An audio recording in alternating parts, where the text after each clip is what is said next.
Hi, I'm Brad, Brad's Vintage Collection. Today I'm doing something a little bit different. Instead of showing cards from my collection, I'm going to talk about 6 dream iconic baseball cards you may not know exist. We talk about manufactured scarcity of 101s in today's hobby. Back in the day, manufactured scarcity was part of the process of making cards. For various reasons, the cards I talk about today barely exist, but offer a glimpse of what almost was, or in the case of the number one item on the list, an item for which, if more were produced, would be side by side with Wagner and the 52 Mantle as the most coveted cards in the hobby. First on the list, number 6, is the 1977 Topps Proof of Reggie Jackson. A great image of Reggie on the Orioles, although the team says Yankees, was found to exist in 2004 from the Topps archives. A handful are known to exist, among them 2 full-color blank-back proofs and a progressive proof graded by SGC. Several progressive proofs exist, and it's unknown how many full-color versions exist. All are blank back. This would have been a great card if Topps issued it. Topps does not capture Jackson's lone season on the Orioles during his playing days, and it's really a shame. 1976 had the traded series cards, and it would have been really cool if this image of Reggie had been the 1976 traded card. But instead, it's a card never existing, and we don't have a Reggie card on the Orioles. Topps had a lot of proofs in 1977, 25 in total, with different images than the card actually issued. Most of these, like the Reggie, had a different team name on the top than the image, and Topps always planned on replacing them. The other notable player is Hall of Famer Raleigh Fingers. You can see this image on the right. On this sheet of uncut proofs that actually hung in SCD's lobby, you can see Reggie Jackson in the top center, and then you can see Raleigh Fingers in the bottom right. This isn't a very clear image of the Fingers card, but it really has a great action shot of him on the A's. I've seen a clearer picture, and I really, really like the look of that card. As a bonus item, thinking of 1977 Topps Reggie Jackson, the card on the left is the famously airbrushed one, likely from a photo with the A's. Reggie's first Topps card, truly in a Yankee uniform, is the 1977 Burger King Reggie Jackson. This card is very affordable and a card that I love having in my collection. I highly recommend it to any 1970s Topps collector. Number 5 on the list is the 1951 MLB All-Stars Robin Roberts. This is the only card on the list I've seen in person, and actually was able to hold the card at the National last year, as Heritage had the 3 blank back proofs.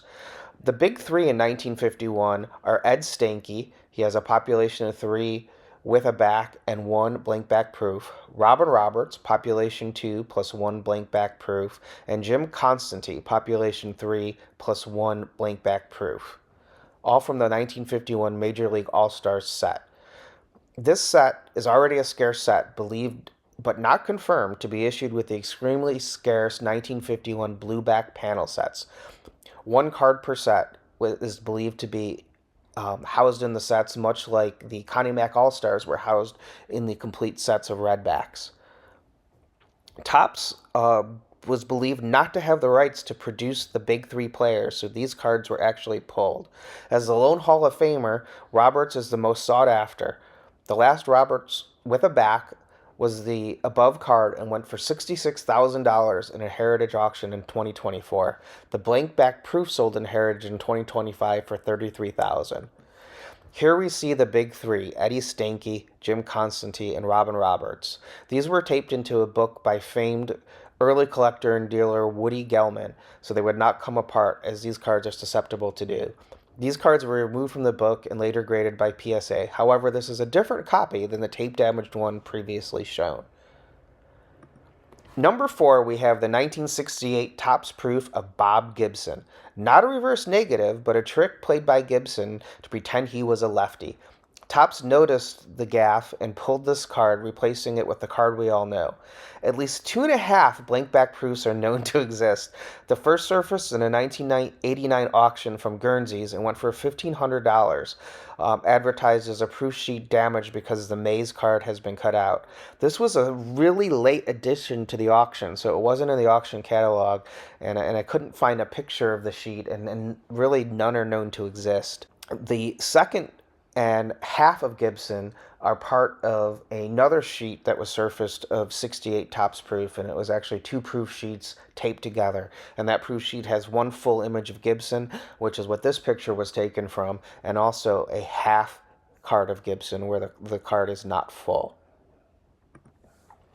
Number 3 on the list is a 1968 Topps proof of Tom Seaver. One or possibly two Seaver full-color blank back proofs are known to exist. This again was replaced because Topps noticed Seaver was playing a trick and pitching lefty. This would have been the iconic first solo card of the greatest pitcher of his generation. This one was auctioned on the two proof sheets that are taped together from Topps Series 1 that had the 1.5 Gibsons. It is also possible that the sheet with Gibson from the 1989 Guernsey's auction has an image of Seaver, but it's not known if he was on that sheet or not. This was a late addition to the auction, as I said on the Gibson slide, so it was not in the catalog, so we don't have an image of that sheet. There were also progressive proofs like the one shown here auctioned by the Topps Vault. I would have loved this to be the Seaver, as the 68 image was used again in 69, and this is a unique image that we never see of Seaver again. Number 2 is the 1936 Diamond Stars, the Extra 12. A single sheet of the Extra 12 almost issued cards from the 1934 to 36 Diamond Stars set exists. The sheet does not yet have the biographies of the players on the back, as it is a blank back. The Diamond Stars set was initially supposed to be 250 cards planned by the National Chicle Company, with these 12 cards really close to being issued. This sheet is believed to come from the family of a printer of the cards and was auctioned in 1991 and went to famed collector Barry Halper. It was put up for auction again in 2016 by SCP and featured $61,000. Larry Frisch reprinted the sheet for permission of Barry Halper, and you can get a really inexpensive set of the Extra 12 in either sheet form or single card form, reprinted by Larry Frisch if you go to his website. To me, the most interesting card, as a huge fan of multiplayer cards, is the card of Jim Bottomley and Rogers Hornsby. Had this been issued, it would have been a dream card of mine as a kid, as I really got into multiplayer cards. Number 1, 1931 Harrison Studios Josh Gibson postcard. This postcard was last sold in an REA auction spring of 2006 for $81,200. In my opinion, this is the greatest card/postcard in the hobby. This is the only Playing Days solo card of any kind of Josh Gibson known to exist. This postcard is one of a series of Homestead Grays players produced during spring training of 1931 by Harrison Studios of Hot Springs, Arkansas. Several players from this set are known, as well as a team card of the Homestead Grays, which is dated by the photographer 4/3/31. It is the only known example in existence, and it is dual signed by Josh Gibson, both on the front and on the back. To me, this is the greatest item in the entire hobby. I would take this over a Wagner or any other card in a heartbeat. If it ever sells again, will it break the all-time record? I think it has a good chance. Cannot imagine choosing the logo man that holds the record over the one-of-a-kind all-time Playing Days Josh Gibson card. Had this card been produced in more quantity, even say 12, 20 copies, something like that, this would be really a grail of the hobby, and it would be up there with the iconic cards. But because only one exists, it's not really talked about in the hobby, and it's not really considered something that collectors strive to get, because it's really quite impossible. To me, there's no greater item in our hobby than this Josh Gibson postcard, and if you didn't know it existed, hopefully seeing this card excites you like it did me the first time I heard about it. Again, this was a departure of what I normally do on my channel. Let me know in the comments if you like this type of video where I talk about cards in the hobby that you may not know about, instead of just showing cards from my collection.